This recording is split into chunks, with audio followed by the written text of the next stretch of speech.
Salut à tous, dans cette nouvelle vidéo Lego, aujourd'hui on va remonter le temps au temps de la préhistoire, puisqu'on va parler de vieux trucs, de vieux machins, que dis-je, on va parler de Thados, puisqu'on va découvrir ensemble la 28e boîte dans la gamme Lego ID, la boîte 21320, les fossiles de dinosaures, et clairement je suis pas en avance puisque cette boîte est quasiment sortie jour pour jour il y a un an, le 1er novembre 2019. Vous vous en doutez, cette vidéo va rester très simple parce qu'à ma connaissance, je n'ai pas fait d'études d'archéologie et je suis encore moins paléontologue. Non, sérieusement. On va tout de même faire le tour de ce Thados en briques danoises préhistoriques puisque mon petit doigt me dit que Noël 2020 approche et que ça pourrait faire une très belle idée de cadeau. Allez, sans plus attendre et sans la classe du docteur Alan Grant, je vous propose qu'on fasse le tour de cette boîte. C'est parti. Touchez simplement l'écran à l'endroit où apparaît l'icône appropriée. On va rentrer dans la porte. Bienvenue à Jurassic Park. Alors pour commencer et avant d'aller plus loin, cette boîte, comme je vous l'ai dit, est commercialisée depuis le 1er novembre 2019 chez Lego, prix de vente conseillé 59,99 €, 910 pièces et 2 mini-figurines. Un packaging qualitatif en mode 18+, avant l'heure, qui nous met ici dans une ambiance musée d'histoire naturelle qui est vraiment très sympa. Je vous laisse apprécier la mise en scène, c'est franchement bien fait. Lego sait faire des packagings quand ils en ont envie. Sur les deux tranches latérales, on a nos dinos qui sont présentés, des fois que les boîtes soient rangées sur la tranche dans les magasins, histoire de voir ce qu'on a dedans. Sur la tranche supérieure, le Lego Sapiens qui vient nous donner l'échelle de la boîte. Et sur la partie arrière, tout d'abord une frise qui nous rappelle le mode de fonctionnement des Lego ID, ensuite des cadres qui nous montrent nos 3 dinos avec les dimensions, et enfin les baits assemblés en contrebas. En bref, un packaging plutôt réussi comme ils savent le faire en général avec la gamme Lego ID. Après tout, il faut arriver à amadouer la folle dans les galeries des supermarchés et dans les magasins Lego. Comme je vous l'ai dit également, cette boîte est la 28e dans la gamme Lego ID, que le temps passe vite. Parce que pour rappel, la 26e c'est la cabane dans l'arbre de Kevin Feather. La 27e c'est le Central Perk du copain Emmerich. Ensuite en 29 on a l'ISS qui est sorti après. On a eu ensuite, et on se rappellera des streams du confinement, en numéro 30 le Pirate of the Barracuda Bay qu'il faut toujours que je vous présente. Le grand piano, le presse-papier, je ferai l'impasse, c'est le numéro 31. Et commercialisé tout juste à un an d'écart avec nos dinosaures, le 1, 2, 3 Sesame Street qui est donc le 32e et dernier Lego ID en date. En bref, en un an d'intervalle, on aura quand même eu 5 boîtes. Le temps passe super vite. Et je pense que Jonathan, le fan designer, devrait tomber de sa chaise depuis le temps qu'il attend ma vidéo. Côté unboxing, et ne vous préoccupez pas d'Owen Grady, on a 6 sachets partant du numéro 1, 2, 3, 4, 5 et 6. Et côté notice, on en a donc 3, une par dinosaure. On a également, comme vous vous doutez, une petite planche de stickers pour les présentations des 3 dinos, et également celle du Lego Sapiens, et même un petit nonos tout mignon. Ne vous préoccupez pas toujours d'Owen Grady. Ne vous en préoccupez vraiment pas. J'ai tourné ça en janvier 2020, c'est les seuls rushs qu'il me reste. Peut-être une petite séquence en fin de vidéo pour les fans. Petit rappel de contexte avant qu'on attaque le montage de briques historiques. On a ici le projet de base Dinosaur Fossil Skeletons Natural History Collection de Jonathan qui a été proposé sur la plateforme. Donc on voit ici qu'on avait déjà des couleurs différentes, des piédestals différents, 5 dinos au lieu de 3. Donc on voit que très largement la structure et le design des dinos ont été très modifiés par Lego, ce qui est somme toute assez normal quand on connaît le mode de fonctionnement de Lego ID. Entre l'idée de départ et l'idée d'arrivée, il n'est pas étonnant qu'on ait des différences assez notables. Voilà pour ce petit topo introductif. Je vous propose maintenant qu'on aille s'attaquer enfin à la brique historique, savoir si vous devez mettre ça sous votre sapin cette année ou pas.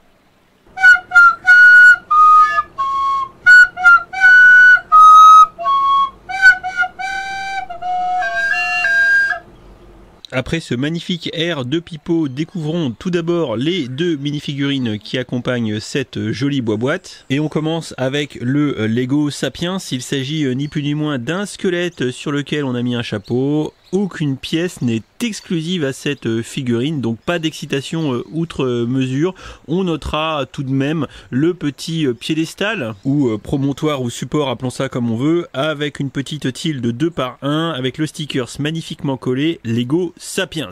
À côté, on a la figurine du paléontologue. Là encore, rien d'exclusif dans les différents composants de la figurine, si ce n'est les jambes qui sont d'ailleurs en dual moldage, histoire très certainement de lui faire des bottes, hein, parce que les paléontologues en général ça ravasse dans le sable et dans la gadoue, vaut mieux être équipé. Petit tour de la face arrière de la figurine, et là encore, toujours pareil, quand on regarde les jambes par l'arrière, on voit bien le dual moldage avec la technique qui est employée pour mouler en 2 parties les gambettes. Histoire de faire mumuse, comme le docteur Alan Grant, on a une petite caisse à outils du paléontologue, avec pêle-mêle à l'intérieur la caisse avec le petit godet pour boire un coup et même un nœud neuf en mode Jurassic Park, le bouquin avec le nonos histoire d'avoir une prise de notes et savoir ce qu'on a fait, et à côté la vraie loupe, le marteau de burin et encore un nonos. Bref, on est équipé comme jamais. Côté dinosaure, on commence par le pteranodon, le truc qui vole, l'espèce d'oiseau préhistorique. Alors pas mal de petits détails plutôt sympas, comme les espèces de petites protubérances juste ici qui devaient se trouver sur les ailes. L'utilisation de pièces techniques, comme vous pouvez le voir, pour faire l'ossature des ailes. Voilà, donc on arrive bien à reconnaître un petit peu la structure générale du bordel, qui, soit dit en passant, est articulée dans une certaine mesure. Donc on pourra faire prendre des pauses un petit peu à notre gré aux différentes articulations qui sont disponibles. Vu de côté, on reconnaît un petit peu le bec, la crête, etc. Hein. Vous pouvez voir à quel point je suis un paléontologue expérimenté. Et ici, un petit tour sur la face arrière pour voir un petit peu les détails de l'envers du décor. Alors pour tout vous dire, clairement, ce modèle, c'est celui que je préfère le moins des trois. Je sais pas pourquoi. J'ai l'impression, avec le petit support noir comme ça et les pieds dans le vide, que j'ai un espèce de corps tout bizarre suspendu. Bref, je suis pas trop fan, hein, je vous avoue. À noter qu'au pied du support, on a la petite de 2x4 avec le sticker, ce Pteranodon longiceps. Découvrons ensuite le Triceratops, hein, qui a été vraiment popularisé par le film Jurassic Park. On en voit plusieurs et on se rappellera de la scène du caca. Je trouve que la recréation en Lego pour le néophyte que je suis est très plaisante et vraiment bien réalisée, entre la cage thoracique, les crêtes, la queue, les différentes articulations possibles et surtout la gueule avec les cornes et l'espèce de crête. Voilà, c'est vraiment plutôt sympa. Regardez le brick build de la gueule, c'est plutôt bien fichu et on a affaire ici à quelques petites techniques qui sont quand même plutôt pas mal. Si je vous le montre un petit peu de face avant, ça montre à quel point il est mastoc, massif. Ça fait vraiment Triceratops, j'aime beaucoup. À l'exception peut-être des pattes, hein, qui sont faites avec des pièces techniques sur lesquelles on vient clipper de la plate et de la tile, comme on le voit. Du coup, ça fait des largeurs assez grandes. C'est très mastoc, c'est très massif, et on voit vraiment les techniques employées qui sont ici un petit peu trop grossières à mon goût. On remarquera les petites patounes qui sont directement fixées dans le support pour que ça tienne, parce que je vous avoue que c'est assez balèze comme montage. On a quand même des articulations, vous vous en doutez. Au niveau de la tête, c'est monté sur une rotule, donc on va pouvoir lui faire prendre des pauses un petit peu comme on veut. Et au niveau de la queue, hein, également, vous vous doutez, c'est tout articulé, donc on pourra faire une mise en scène assez sympa de notre Triceratops sans le casser, évidemment. Vous vous en doutez, là encore, on a la petite plaque avec le nom du bestiau ici, et on pourra aussi s'attarder un tout petit peu sur le support qui fait une mise en scène plutôt sympa en mode muséum d'histoire naturelle. Et comme je vous le disais à l'instant, on en profite lors du montage pour sceller dans le support avec des pièces techniques tout le montage. C'est plutôt costaud de ce point de vue là. Enfin, vous vous doutez, on se garde le meilleur pour la fin, le T-Rex qui, sans grande surprise, est mon préféré. Apprécions les différentes techniques qui sont mises en œuvre et qui font vraiment squelette badass. J'aime énormément à quel point on parcourt notre squelette de dinosaure et on découvre différents détails qui ont été mis en œuvre pour la construction. C'est vraiment très chiadé et il n'y a pas à dire. Du premier coup d'œil, on l'a reconnu et ça, franchement, c'est beau gosse, hein, un petit peu. En même temps, c'est ce qu'on attend d'un modèle un petit peu haut de gamme chez Lego. On a donc une jolie tête de T-Rex qui, là encore, peut s'articuler un petit peu dans tous les sens. Donc on va pouvoir faire des mises en scène sympas et se demander où est la chèvre. On peut lui ouvrir la gueule et c'est voilà, assez impressionnant. Donc il y a vraiment une belle dentition dans le bazar. Des petites patounes avec des petites griffounes qui sont là aussi orientables et ça renforce un petit peu la représentativité et la fidélité de ce modèle que je trouve vraiment très sympa. Et compte tenu de la hauteur du bestiau cette fois-ci, la technique de construction qui est identique pour le trisser pour les gambettes me semble un peu moins inappropriée. Je vais dire ça comme ça passe vachement mieux. On appréciera également le petit support qui fait muséum d'histoire naturelle naturel et les techniques employées pour les petites patounes, c'est plutôt sympa. Bien évidemment, là encore, on a la petite plaque avec le nom de notre dino comme au musée. Pour terminer, il va sans dire que là aussi la queue est totalement articulable, histoire de faire prendre un petit peu une posture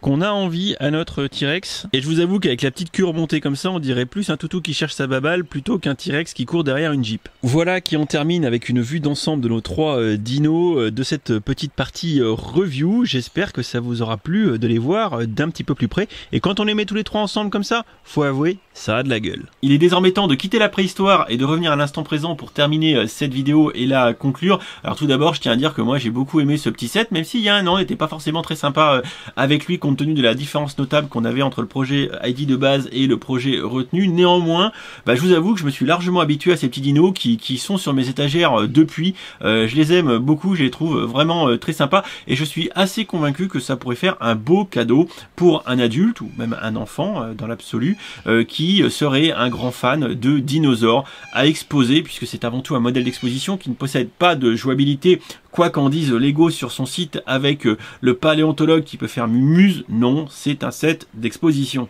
Pour cette fin d'année 2020, faudra pas vous attendre à avoir de ristourne, il est à 59,99 chez Lego en réassort et sur les autres sites, globalement, il est au même prix, voire même un poil plus cher. Donc dans l'absolu, visez uniquement le prix Lego pour ceux qui voudraient en faire un cadeau. Voilà, je fais des gros bisous à Jonathan, le fan designer de cette boîte. On va essayer, dès qu'on aura le temps, on n'est plus à ça près, de faire une petite vidéo interview pour qu'il nous parle plus longuement du process créatif, du travail réalisé avec Lego, tout comme on avait fait avec Aymeric Fievé et le Central Perk. Voilà, donc on essaiera de se caler ça dès qu'on a le temps. Aujourd'hui, c'était simplement une petite vidéo review pour vous présenter le produit, pour que vous puissiez vous faire une idée si c'était pas déjà le cas. 1, 2, 3, 4. Voilà, donc moi j'aime bien. Je suis pas un spécialiste de dino, mais je le trouve joli. Après, chacun ses goûts et chacun voit midi à sa porte entre la préhistoire et maintenant. C'est vous qui voyez, comme qui dirait l'autre.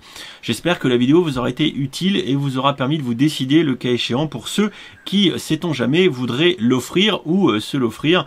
Voilà, donc je vous fais des bisous, je vous dis à très vite pour une prochaine vidéo. Et puis en attendant, n'hésitez pas à laisser un petit mot en commentaire, un petit like et un petit abonnement. Sans quoi, je vous envoie le T-Rex. Et mon petit doigt me dit qu'il a pas mangé depuis longtemps. Allez, bisous.